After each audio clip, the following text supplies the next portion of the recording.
A dúpẹ́ ọ̀rọ̀ náà kàn yín báyìí Lagos State Government ẹ má jẹ́ kó dogun ẹ má jẹ́ kó dìjà wọ́n ní ká bẹ̀ yín kẹ́ ẹ má jẹ́ kó dogun kẹ́ ẹ má jẹ́ kó dìjà ṣebí ọmọ ìyá kan náà ni yín ọmọ ìyá kan náà ni yín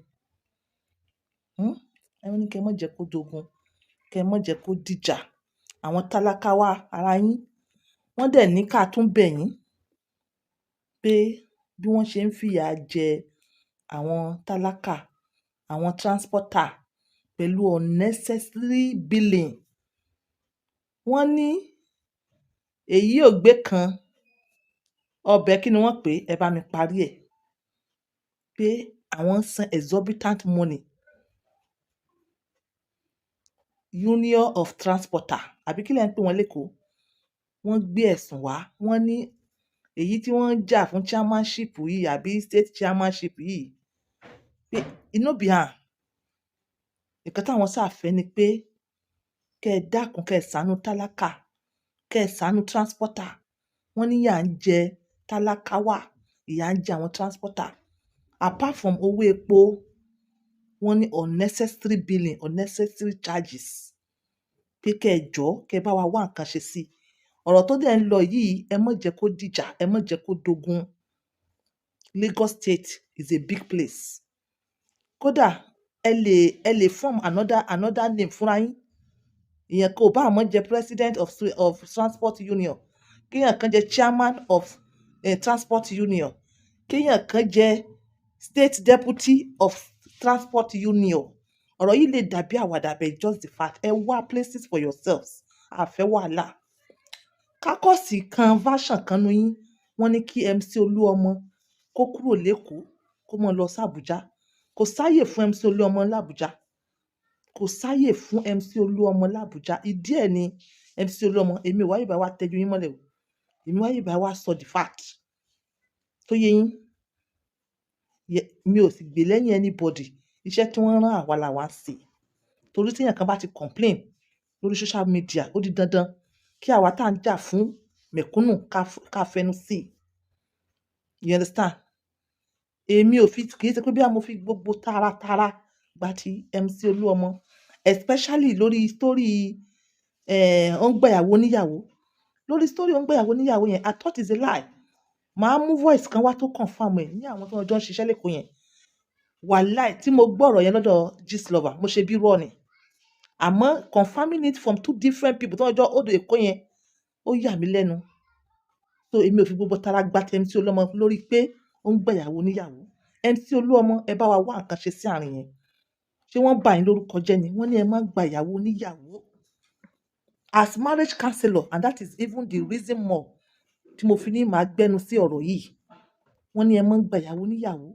voice méjì yìí ẹ gbọ́ tó confirm ẹ̀ tó bá jẹ́ bẹ́ẹ̀ ẹ já mi lórí ẹ̀ ẹ já mi lórí ìyàwó níyàwó kò dáa ó lè kó báyàn ó lè kó báyàn wọ́n lè ṣàṣìyàn ó lè jẹ́ kí yẹn ṣẹ̀jẹ̀ gbé ó lè jẹ́ kí positivities ayé èèyàn kó di negativities especially tó bá ti wá di pé ó ń pọ̀ jù eléyìí pọ̀ jù wọ́n fi ń bà yín lórúkọ jẹ́ mo wá ní kò sáyè fún yín l'Abuja ìdí ẹ̀ ni pé tẹ́ bá lọ Abuja MC Olúọmọ ẹ máa lose Èkó ẹ máa lose popularity yín lẹ́kọ̀ọ́ and Jagaban sì nídìí yín lẹ́kọ̀ọ́ yẹn Jagaban sì nídìí yín lẹ́kọ̀ọ́ yẹn nítorí ìdí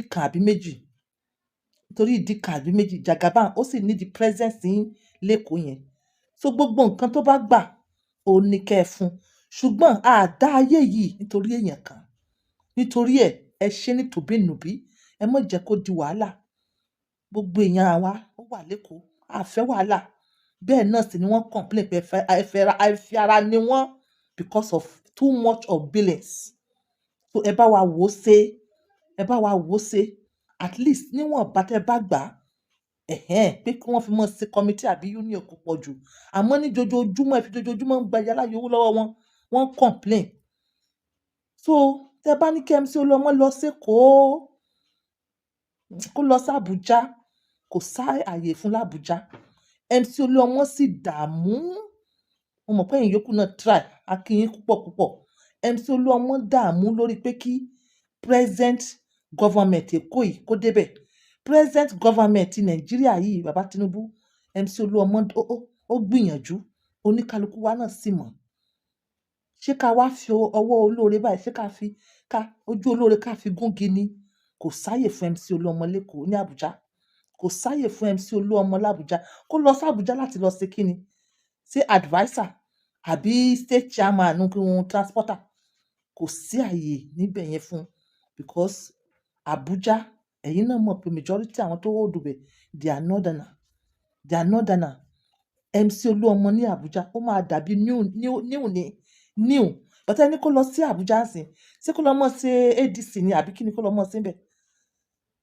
Èkó yẹn náà ni gbogbo yín máa jọjọ wà. Ẹ pín fúnra yín, ẹ wá bẹ́ ṣe máa develop new position fúnra yín. Ẹ jọ hold Èkó yẹn. Yes, ẹ jọ hold Èkó yẹn. Seriously, ẹ̀yin lẹ mọ irú position tẹ máa declare fúnra yín. Àmọ́ kò sáyè fún MC Oluomo ní Abuja. As what? As bodyguard or what? Ó máa lose ground l'Ékòó yẹn. Ó máa lose ground. Tó bá lọ sí Abuja in 1 year nísìn, kò ní ní standard tó ní nísìn, kò ní ní l'Ékòó mọ́. Ẹ má fojú olóore, ojú olóore rẹ̀, ẹ má fi gúngi. Kì í ṣe pé mi fi gbogbo ara gba tiẹ̀ náà, especially lórí voice méjì yìí. Ẹ̀yin náà gbọ́.